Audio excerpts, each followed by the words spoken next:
Hello everyone, welcome to online classes of Saraswati education group Bhadra June. ये मैं आज आप लोगों के लिए चैप्टर नंबर 5 का एक्सरसाइज नंबर 5.1 का क्वेश्चन नंबर 7 लेके आया हूँ, जो कि है आपके, ध्यान से देखिएगा भाई। क्वेश्चन नंबर 7 है, देखो लास्ट वीडियो में मैंने ये आपको होमवर्क दिया था, एज अ होमवर्क दे दिया था। अब इस वीडियो में देखते हैं। देखो, यूक्लिड की अभिग्रहितियों की सूची में दिया हुआ अभिग्रहित 5 एक सर्वव्यापी सत्य क्यों माना जाता है। ठीक, मैं इसको लिखे देता हूँ। यूक्लिड की अभिग्रहितों की सूची में, यूक्लिड की अभिग्रहितों की सूची में, यूक्लिड की अभिग्रहितों की सूची में, यूक्लिड की अभिग्रहितों की आगे क्या है आपके सूची में, यूक्लिड की अभिग्रहितों की सूची में नंबर 7 है। यूक्लिड की अभिग्रहितों की सूची में दिया हुआ अभिग्रहित 5, सूची में दिया हुआ अभिग्रहित 5, दिया हुआ आगे क्या है आपके अभिग्रहित 5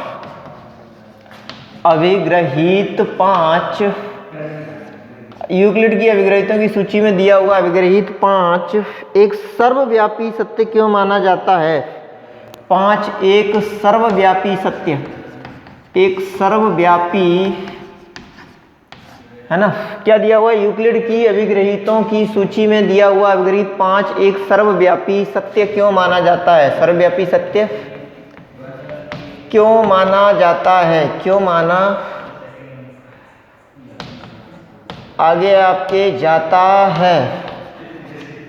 चलिए, यूक्लिड की अभिग्रहितों की सूची में दिया हुआ अभिग्रहित 5 एक सर्वव्यापी सत्य क्यों माना जाता है। ध्यान दीजिए कि यह प्रश्न 5वीं अभिग्रहित से संबंधित नहीं है। अच्छा हाँ, सही है भाई, ये दिया है। ध्यान दीजिए कि यह प्रश्न 5वीं अभिग्रहित से संबंधित नहीं है। ध्यान दीजिए कि यह प्रश्न 5वीं अभिग्रहित से संबंधित नहीं है। 5वीं अभिग्रहित से आगे क्या है, से के बाद से संबंधित नहीं है, से संबंधित नहीं है। ध्यान दीजिए कि यह प्रश्न 5वीं अभिग्रहित से संबंधित नहीं है। ध्यान दीजिए कि यह प्रश्न 5वीं अभिग्रहित से संबंधित नहीं है। ठीक, तो अपन देखेंगे, बहुत ध्यान से देखते रहिए भाई। इसमें देखो, यूक्लिड की अभिग्रहितों की सूची में दिया हुआ अभिग्रहित 5 एक सर्वव्यापी सत्य क्यों माना जाता है। ध्यान दीजिए, यह प्रश्न 5वीं अभिग्रहित से संबंधित नहीं है। ठीक, देखो सर्वव्यापी सत्य का मतलब क्या होता है, ये जो दिया गया ना अपने को सर्वव्यापी है ना, और आगे लिखा हुआ है आपके सत्य, ये लिखा है ना जो सर्वव्यापी और आगे लिखा हुआ है सत्य, ये ऐसा क्यों है, इस चीज पे हमारे को विचार करना है बस। ठीक, तो देखो ध्यान से देखेंगे अपन कि भाई सर्वव्यापी का मतलब जो सभी को सत्य लगे, सर्वव्यापी का मतलब जो सबको सत्य लगे। ठीक है ना, तो सर्वव्यापी सत्य का मतलब सीधे सीधे यही होता है कि जो चीज सबको भी सत्य लगेगी, जो चीज क्या होगी आपको, जो चीज सभी को सत्य लगेगी है ना, उसको अपन बोलेंगे कि वो क्या है, वो आपका सर्वव्यापी सत्य है। जैसे सूरज का निकलना है ना, सबको पता है कि भाई सूर्य पूरब में निकलता है, तो इसको सिद्ध करने की जरूरत नहीं है, ये सर्वव्यापी है। सबको पता है कि पानी नीचे की तरफ ही बहता है, तो इसको सिद्ध करने की जरूरत थोड़ी नहीं है। सबको मालूम है कि भाई वो, आपको ध्यान होगा न्यूटन एक घटना से बहुत प्रेरित हुए थे, उसके बाद उन्होंने यूनिवर्सल लॉ ऑफ ग्रेविटेशन का इन्वेंशन किया था, है ना, मतलब कि डिस्कवरी की थी, इन्वेंशन तो क्या, डिस्कवरी की थी, है ना। तो उसमें उन्होंने ये देखा था कि भाई न्यूटन, वो फल गिरा पेड़ से, है ना, सेब का, और वो न्यूटन के ऊपर गिरा, तो उन्होंने सोचा भाई ऊपर से चीजें नीचे ही क्यों गिरती हैं, है ना। तो ये भी सर्वव्यापी सत्य है कि ऊपर से चीज नीचे ही गिरेगी, है ना, वजन के अनुसार। तो इसलिए सर्वव्यापी, अब ये क्या लाइन लिखी हुई है, ध्यान दीजिए कि यह प्रश्न 5वीं अभिग्रहित से संबंधित नहीं है। भाई ये तो सभी अभिग्रहितों के लिए बराबर ही है, 5वीं से या 6वीं से या 10वीं से, तो इसका कोई मतलब है ही नहीं, ठीक ना, कोई संबंध ही नहीं है। तो यूक्लिड की अभिग्रहितों की सूची में दिया हुआ अभिग्रहित 5 एक सर्वव्यापी सत्य क्यों माना जाता है। ध्यान दीजिए कि यह प्रश्न 5वीं अभिग्रहित से संबंधित नहीं है, 5वीं अभिग्रहित से इस प्रश्न का कोई संबंध नहीं है, ये है, ठीक है ना। और की सूची में दिया हुआ अभिग्रहित 5 सर्वव्यापी सत्य इसलिए माना जाता है क्योंकि सर्वव्यापी सत्य के बारे में ही है कि भाई सर्वव्यापी सत्य है ना। देखो आंसर है इसका, कुछ घटनाएं है ना, कुछ घटनाएं जो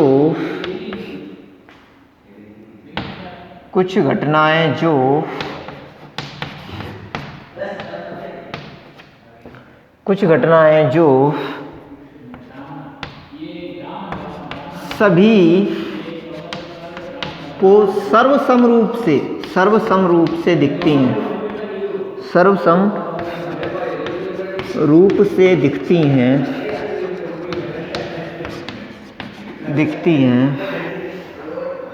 उन्हें सिद्ध करने की आवश्यकता नहीं होती, उन्हें सिद्ध करने की आवश्यकता नहीं होती, उन्हें सिद्ध करने की आवश्यकता नहीं होती, उन्हें सिद्ध करने की आवश्यकता नहीं होती, उन्हें सिद्ध करने की आवश्यकता नहीं होती, ठीक है ना। वे सर्वव्यापी सत्य कहलाते हैं, सर्वव्यापी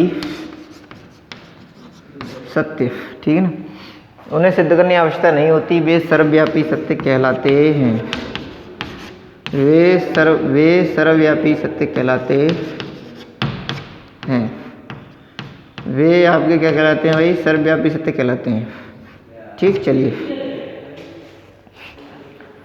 वे सर्वव्यापी सत्य कहलाते हैं, ठीक।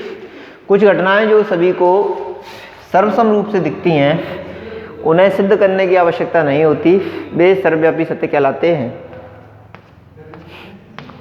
वे सर्वव्यापी सत्य कहलाते हैं, ठीक।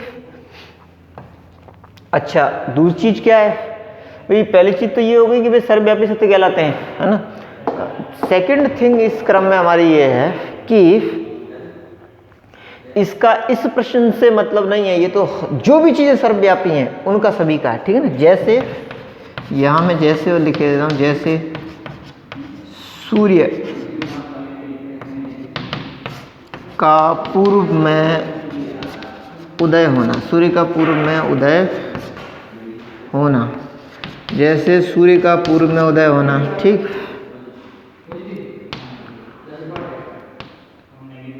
इत्यादि, है ना। बाकी मैंने आपको काफ़ी दे दिए हैं एग्जाम्पल्स, ठीक, इतना काफ़ी है, ठीक। चलिए भाई, अब आप लोग जल्दी से नोट कर लीजिए, फिर अपन आगे बढ़ते हैं क्वेश्चन नंबर 8 की तरफ। इसको आप लोग नोट कर लें और अपन आगे बढ़ेंगे भाई, 8 है नहीं, 5.2 की तरफ बढ़ेंगे अपने। 5.2 जो कि एक ही यूक्लिड की अभिग्रहित पे आधारित है, ठीक है ना। चलिए भाई, तो देखते हैं अपन, देखो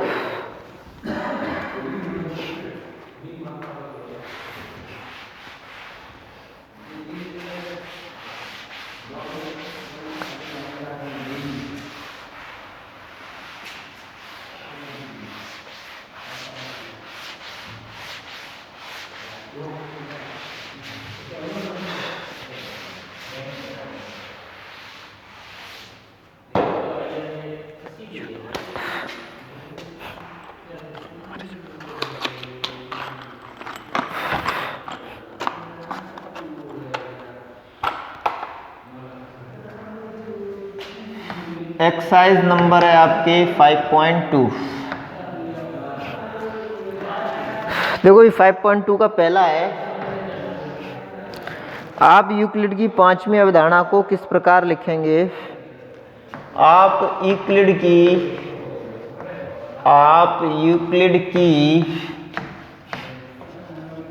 पांचवी अवधारणा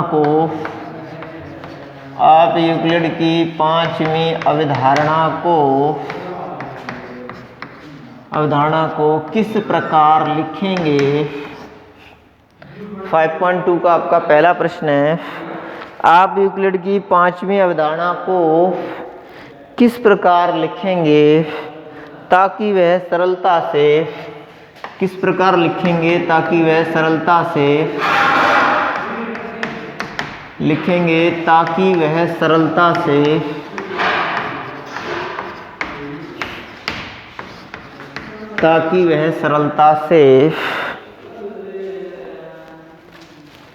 आप यूक्लिड की पांचवी अवधारणा को किस प्रकार लिखेंगे ताकि वह सरलता से समझी जा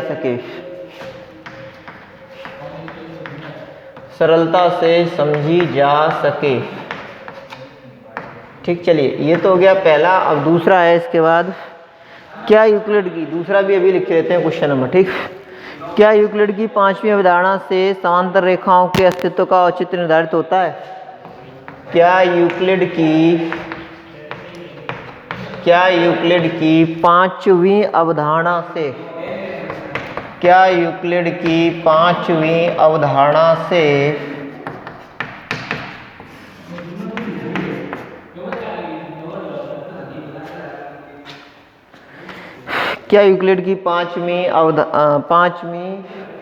अभिधारणा से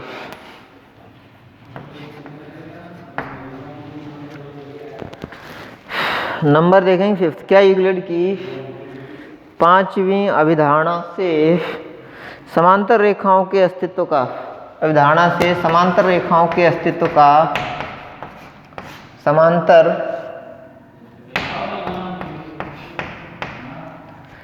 क्या यूक्लिड की पांचवी अवधारणा से समांतर रेखाओं के अस्तित्व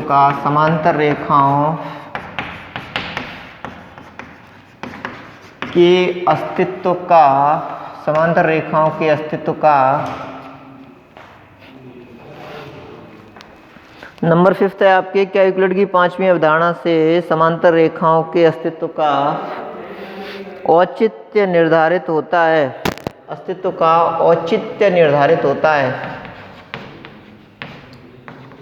औचित्य निर्धारित होता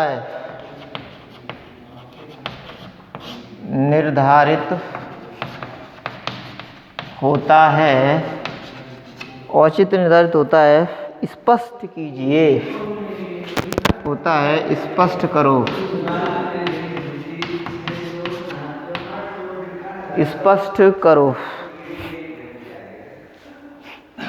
क्या यूक्लिड की पांचवी अवधारणा से समांतर रेखाओं के अस्तित्व का औचित्य निर्धारित होता है? क्या यूक्लिड की पांचवी अवधारणा से समांतर रेखाओं के अस्तित्व का औचित्य निर्धारित होता है? स्पष्ट करो। ठीक, तो भाई देखो दोनों क्वेश्चंस मैं लिख चुका हूँ। स्टार्ट करते हैं अपन सॉल्व करना। देखो मैं पहले ही आपको बता चुका हूँ कि इस एक्सरसाइज का, चैप्टर का कोई खास मतलब नहीं है।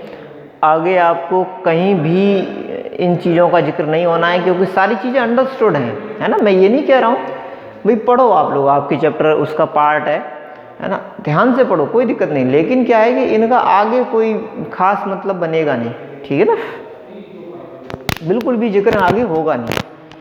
आप यूक्लिड की पांचवी अवधारणा को किस प्रकार लिखेंगे ताकि वह सरलता से समझी जा सके? तो देखो यहाँ एक वर्ड है सरलता। अब देखो आपके बुक में लास्ट में इसका आंसर क्या दिया हुआ है ये मैं नहीं देख रहा हूँ, ठीक है ना। मैं अपने हिसाब से सरल भाषा में यहाँ पे लिख रहा हूँ आंसर, है ना। पहले आपको यूक्लिड की पांचवी अवधारणा बता रहा हूँ। यार जोग जी,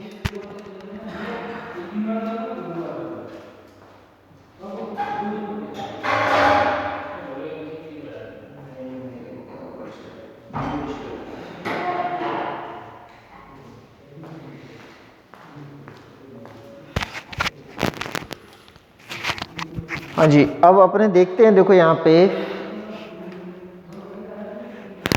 आप यूक्लिड की पांचवी अवधारणा को किस प्रकार लिखेंगे ताकि वह सरलता से समझी जा सके, है ना। पांचवी अवधारणा कैसे लिखेंगे जिससे कि वह सरलता से समझी जा सके, ठीक है ना।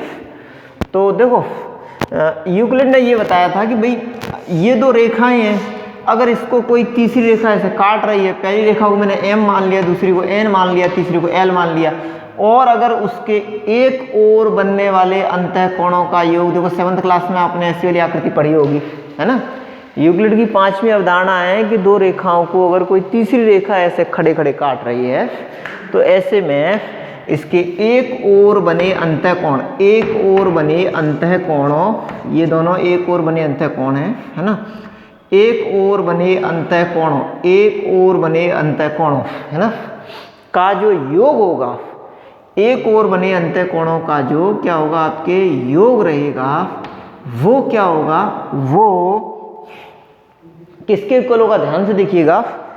एक ओर बने अंतःकोणों का योग आपके इक्वल हो जाएगा, है ना। अगर 180 के इक्वल हो गया तो ये समांतर होंगी, कहीं नहीं मिलेंगी, लेकिन अवधारणा में इसकी बात नहीं की गई है। बात ये की गई है कि अगर दो रेखाओं को एक तीसरी रेखा काट रही है तो एक ओर बने अंतःकोणों का योग अगर दो समकोणों से कम है, योग कैसा है, दो समकोणों से कम है, तो वो दोनों रेखाएं बढ़ाए जाने पर, देखो इधर भी बढ़ाई जा सकती हैं, ये रेखाएं ऐसे बढ़ाई जा सकती हैं इधर, और इधर भी बढ़ाई जा सकती हैं, है ना। तो वो रेखाएं बढ़ाए जाने पर, तो वो रेखाएं क्या करने पर, बढ़ाए जाने पर उस तरफ मिलेंगी जिस तरफ का योग 180 से यानी दो समकोणों से कम है। तो दो समकोणों से इधर कम है इसलिए ये इधर जाके मिलेंगी, है ना, और उधर जाके कभी नहीं मिलेंगी, चाहे कितना भी आप बढ़ा लेना, कभी मिलेंगी ही नहीं इस साइड में, है ना। यानी कि इस साइड में ये कभी नहीं मिलेंगी, हमेशा ही कहाँ मिलेंगी, इस साइड में मिलेंगी जिस साइड में जो योग है वो दो समकोणों से कम होगा, ठीक। चलिए, तो यदि दो रेखाओं, आंसर लिख रहा हूं मैं, यदि दो रेखाओं को एक तीसरी रेखा, यदि दो रेखाओं को एक तीसरी रेखा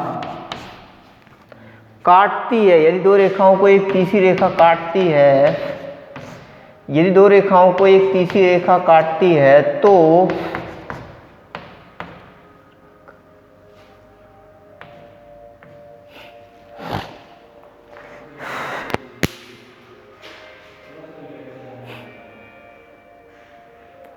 यदि दो रेखाओं को एक तीसरी रेखा काटती है तो यदि दो रेखाओं को एक तीसरी रेखा काटती है तो क्या होगा भाई, तीसरी रेखा काटने पर, तीसरी रेखा काटती है तो इस प्रकार बने, इस प्रकार बने अंतःकोणों, तो इस प्रकार बने अंतःकोणों का योग, है ना, तो इस प्रकार बने, तो इस प्रकार एक और बने अंतःकोण, ठीक। तो इस प्रकार एक और बने, तो इस प्रकार एक और बने बने अंतःकोणों का योग, अंतःकोणों का योग, तो इस प्रकार एक और बने अंतःकोणों का योग सदैव, एक और बने अंतःकोणों का योग सदैव किससे, ध्यान से देखिएगा भाई। तो इस प्रकार एक और बने अंतःकोणों का योग सदैव, वो अंतःकोणों का योग जिस ओर दो समकोणों से कम हो, दो समकोणों से, दो समकोणों से कम हो, उस ओर ही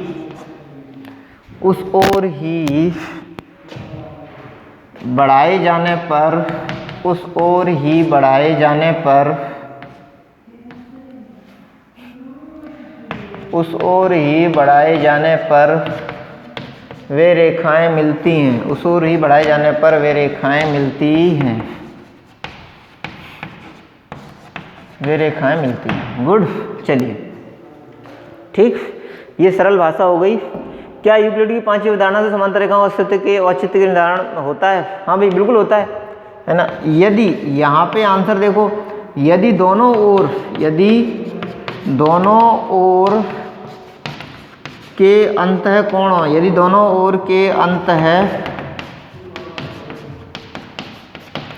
का योग, यदि दोनों ओर के अंतःकोणों का योग दो समकोण के बराबर हो, दो समकोण के ठीक बराबर हो, दो समकोण के ठीक बराबर हो, दो समकोण के ठीक बराबर हो, तो यदि दोनों ओर के अंतःकोणों का योग दो समकोण के ठीक बराबर हो तो दोनों रेखाएं समांतर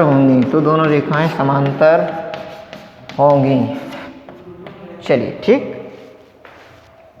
तो दोनों रेखाएं कैसी हो जाएंगी आपकी? समांतर हो जाएंगी, ठीक है ना।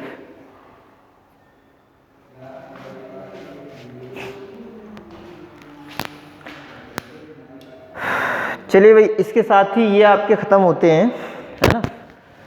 चैप्टर नंबर 5 खत्म होता है। अब अपन बढ़ते हैं चैप्टर नंबर 6 की तरफ। चैप्टर नंबर 5 खत्म होता है इसके साथ ही, और अपने बढ़ते हैं चैप्टर नंबर 6 की तरफ।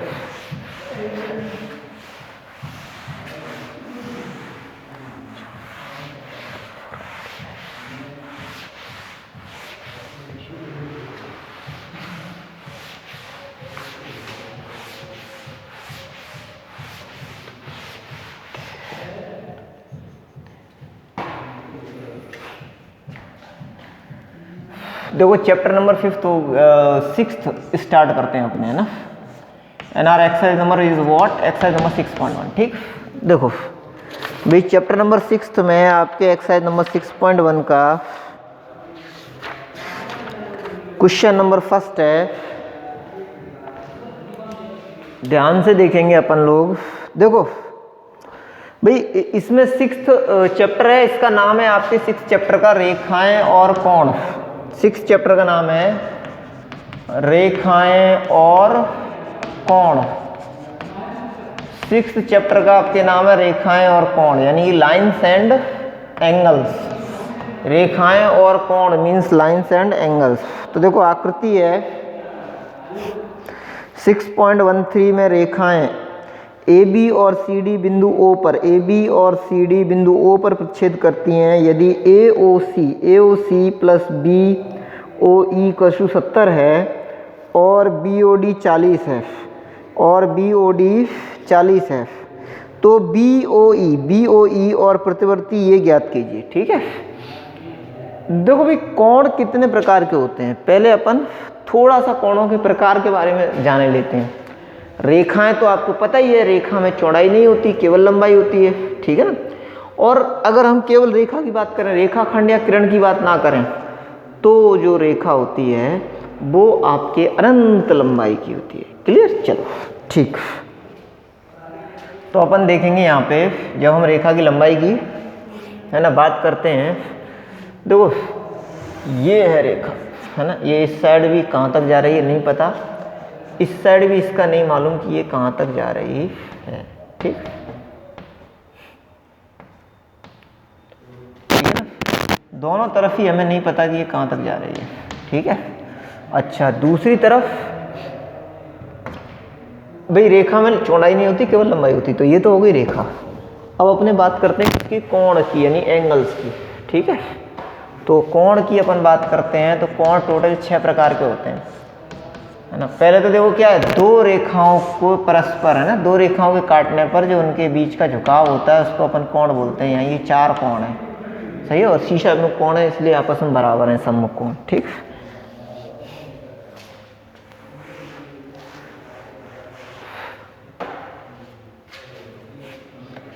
तो कोण बराबर होते हैं, जिसमें पहला आपका कोण है, फर्स्ट कोण है, उसका नाम है न्यून कोण। पहले कोण का नाम क्या है? न्यून कोण।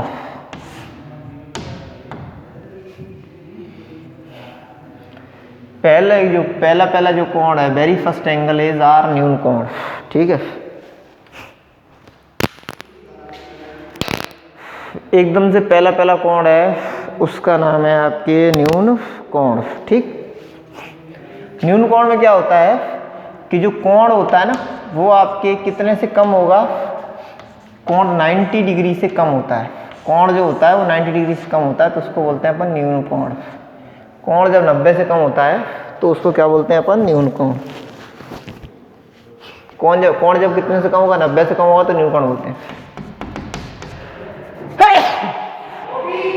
दूसरा है आपके समकोण। समकोण में क्या होता है, समकोण में जो कोण है वो एग्जैक्ट 90 का होता है, कोण बराबर एग्जैक्ट 90 डिग्री। ठीक, थर्ड वन है आपके अधिक कोण। अधिक कोण में क्या होता है कि जो आपके कोण है वो 90 से तो बड़ा होगा अधिक में और 180 से छोटा होगा। ठीक, 3 कोण हुए हैं। पहला है आपके न्यून कोण, और न्यून कोण में जो आपके कोण है वो 90 से छोटा है। दूसरा है समकोण, समकोण में जो कोण है वो ठीक 90 है। अगला है अधिक कोण, अधिक कोण में जो कोण है वो आपके 90 से बड़ा है, 180 से छोटा है। उसके बाद चौथा कोण है आपके, वो है बृहद कोण या प्रतिवर्ती कोण। बृहद या प्रतिवर्ती कोण, वो भी चौथा। पहले स्ट्रेट एंगल देख लो ना, सरल कोण देख लो, सरल कोण या ऋजु कोण, सरल कोण या ऋजु कोण। इसमें जो कोण है वो ठीक 180 का है। ठीक है, अब बाकी जो टाइप्स हैं वो ये 6th क्लास का कंसेप्ट है ना, तो आप खुद सोचेंगे या फिर मैं दोबारा से आपको नेक्स्ट वीडियो में बताऊंगा। ठीक है जी, चलिए यहीं तक है भाई आज का आपके, है ना। आप लोग खुद सोचेंगे तो ज़्यादा अच्छा समझ में आएगा, इसलिए इतना आपके लिए होमवर्क छोड़ रहा हूँ मैं। बाकी आपके जय माता।